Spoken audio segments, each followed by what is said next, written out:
Force change of velocity upon time. ये formula हम कर चुके हैं।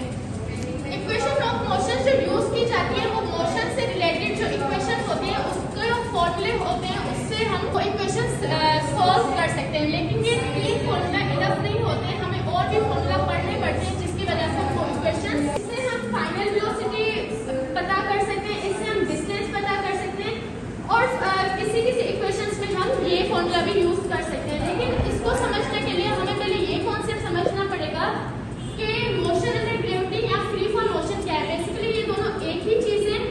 मोशन अंडर ग्रेविटी भी हम इसको कह सकते हैं या फ्री फॉल मोशन भी हम इसको कह सकते हैं। तो डेफिनेशन स्टार्ट करने से पहले मैं आपको एक एग्जांपल दूंगी जिसकी वजह से आप अच्छे तरीके से समझ सकें। ये मार्कर है, अगर मैं इसको थ्रो करती हूँ, इसको मैं अगर थ्रो करती हूँ तो ये ऑब्वियसली मार्कर एक जगह पे रुका हुआ तो नहीं होगा, जाहिर सी बात है नीचे आएगा। उसको जो नीचे जो एक्ट करने वाली जो फोर्स है उसको हम कहेंगे ग्रेविटेशनल फोर्स। जो ग्रेविटी है वो इस मार्कर पर एक्ट करेगी और मार्कर को खींचेगी अपनी तरफ। जैसे ही सिमिलरली अगर हम नीचे से मार्कर ऊपर खींचते हैं तब भी वो मार्कर ऊपर होगा और नीचे ग्रेविटी एक्ट करेगी। तो मैं इसको ऐसे बोल सकती हूँ, ऑब्जेक्ट अगर ऊपर से हम अगर नीचे से हम उसको थ्रो करते हैं और अगर सिमिलरली अगर हम ऊपर से कोई किसी भी ऑब्जेक्ट को ड्रॉप करते हैं तो उस पर जो कोई भी फोर्स एक्ट करेगी उसको हम कहेंगे ग्रेविटेशनल फोर्स। अब देखो, जब ये ऑब्जेक्ट अगर मैं इसको ऊपर थ्रो करती हूँ तो ऑब्वियसली इसकी कुछ एक्सीलरेशन होगी, इसकी कुछ स्पीड होगी। तो यहाँ पर आ जाता है एक word constant acceleration. Constant acceleration कैसे? जब ये बॉडी अगर नीचे से ऊपर जाएगी तभी ये चेंज हो रही है वेलोसिटीज की, और अगर ये बॉडी ऊपर से हम नीचे भेज रहे हैं तब भी ये चेंज हो रही है, तो means it is constant acceleration.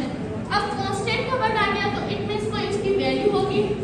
इसकी जो वैल्यू है वो 9.8। फॉर एग्जांपल मैंने इस ऑब्जेक्ट को जो है वो 40 मीटर पर सेकंड से ऊपर थ्रो किया है, तो विद रिस्पेक्ट टू टाइम ये जो है इसकी जो वेलोसिटी है वो इंक्रीज होगी। फॉर एग्जांपल मैंने 40 मीटर पर सेकंड से इसको भेजा है, तो 10 मीटर पर सेकंड जो है 1 सेकंड में उसकी जो वेलोसिटी होगी वो 50 मीटर पर सेकंड होगी। अगले 2 सेकंड में उसकी 60 मीटर पर सेकंड हो जाएगी। तो 9.8 जो है हम इक्वेशंस फॉर इजी इक्वेशंस हम इसको 10 बोल सकते हैं। तो ग्रेविटेशनल फोर्स है, तो अगर जो एक्सीलरेशन इंक्रीज या डिक्रीज हो रही है उसको हम नाम दे देंगे ग्रेविटेशनल एक्सीलरेशन का, जो कि कांस्टेंट एक्सीलरेशन है 9.8 मीटर पर सेकंड स्क्वायर के इक्वल। अब देखो, जब भी अगर किसी भी बॉडी को हम या किसी भी ऑब्जेक्ट को ऊपर से नीचे ड्रॉप करेंगे तो उसकी इनिशियल वेलोसिटी जो होगी वो हमेशा 0 के इक्वल होगी। लेकिन अनलाइक अगर हम किसी भी ऑब्जेक्ट को नीचे से ऊपर भेजेंगे तो उसकी फाइनल वेलोसिटी 0 होगी। कैसे? अगर मैं इस बॉडी को थ्रो करती हूँ तो वेलोसिटी से मैं थ्रो करूँगी वो हमेशा 0 होगी, लेकिन अगर मैं नीचे से ऊपर से कोई स्पीड दे रही हूँ तभी ये मार्कर ऊपर जाएगा। तो अगर मैं किसी भी ऑब्जेक्ट को नीचे से ऊपर फेंकूं तो उसकी जो फाइनल वेलोसिटी होगी वो 0 होगी। अब मैं इस ऑब्जेक्ट को थ्रो करती हूँ तो जो एक पॉइंट आएगी जिस पर जो फाइनल वेलोसिटी होगी वो 0 होगी, मतलब थोड़ी देर के लिए वो ऑब्जेक्ट रुक जाएगा, फिर उस पर जो है ग्रेविटी एक्ट करेगी। इम्पोर्टेंट पॉइंट ये है कि जो जी की जो वैल्यू है, ये ग्रेविटेशनल एक्सीलरेशन की वैल्यू जो है वो सेम रहेगी रिगार्डलेस टू देयर मासेस।